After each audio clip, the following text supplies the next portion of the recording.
Dari tadi tuh saya ikutin mau nanya sesuatu loh.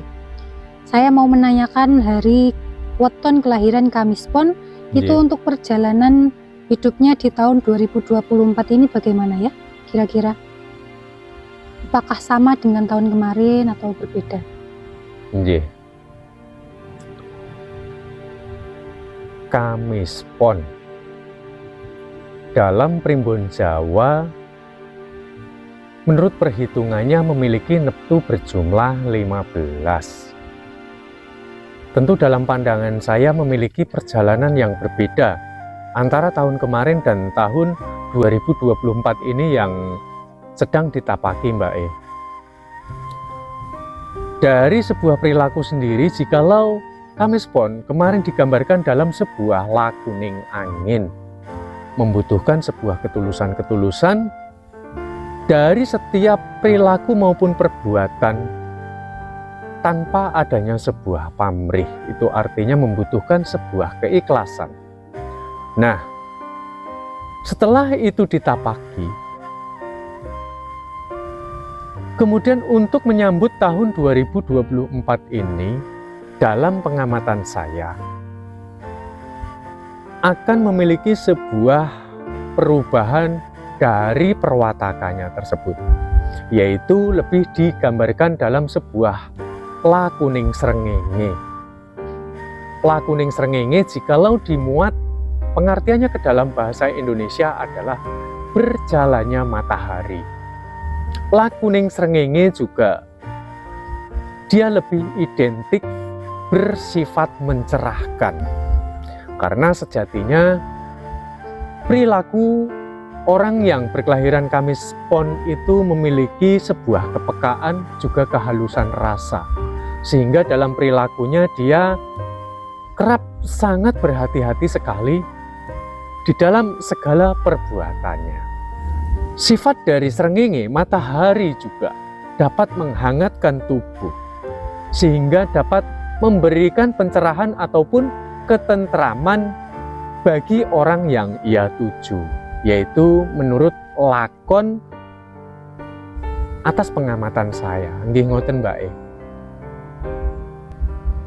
Nah itu tadi penjelasan mengenai keistimewaan dari perwatakannya ya.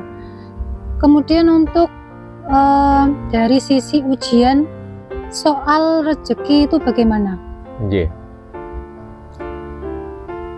Dari rumusan Poncosudonnya, weton tersebut di tahun 2024 masuk di dalam Satrio Wirang.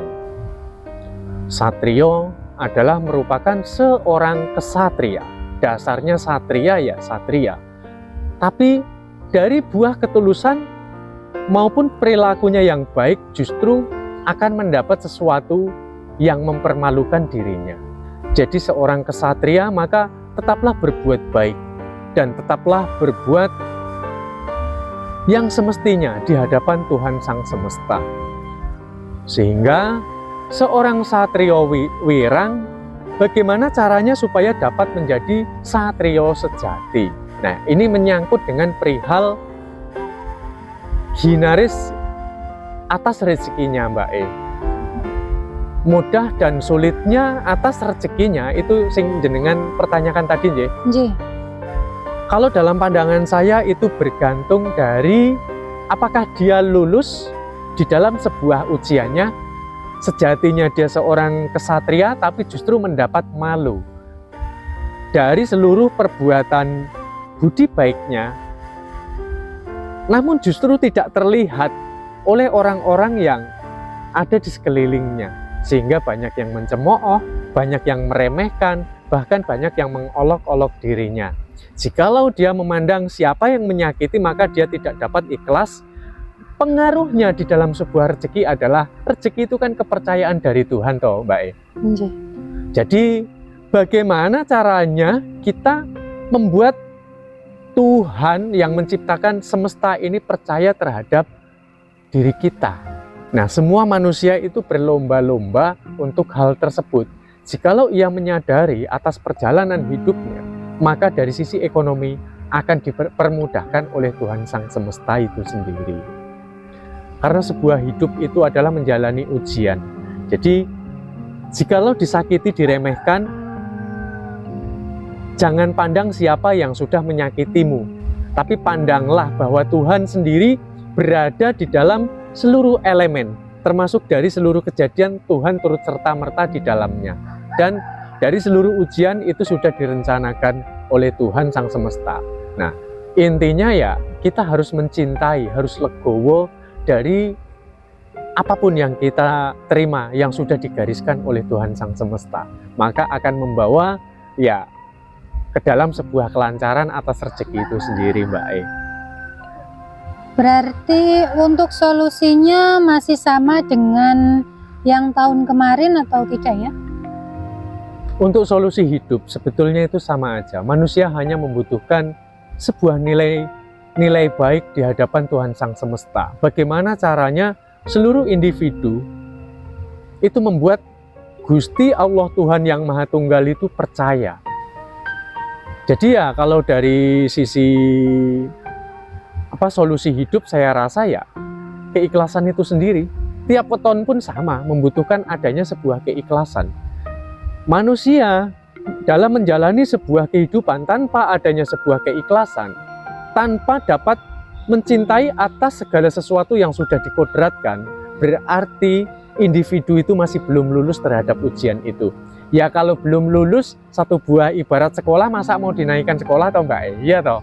Iya. Nah, sehingga solusinya tetap sama, yaitu adalah keikhlasan dan mencintai atas segala kelebihan dan kekurangan. Jangan pandang siapapun yang sudah menyakiti dan mengecewakan diri kita, tapi pandanglah bahwa itu adalah bagian rencana dari Tuhan. Menapaki 2024 menurut saya prediksinya adalah dia disimbolkan dalam sebuah lakuning srengenge.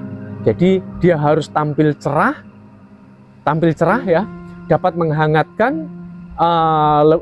Bagaimana sinar matahari pagi itu kan menyehatkan. Jadi dia harus dapat membawa situasi di dalam sebuah lingkungannya itu.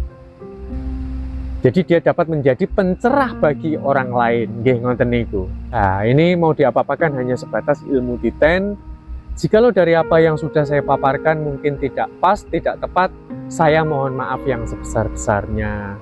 Karena ya saya ini hanya manusia biasa dan ageman saya hanya ilmu titen dan sebuah rasa serta akal sehat saya.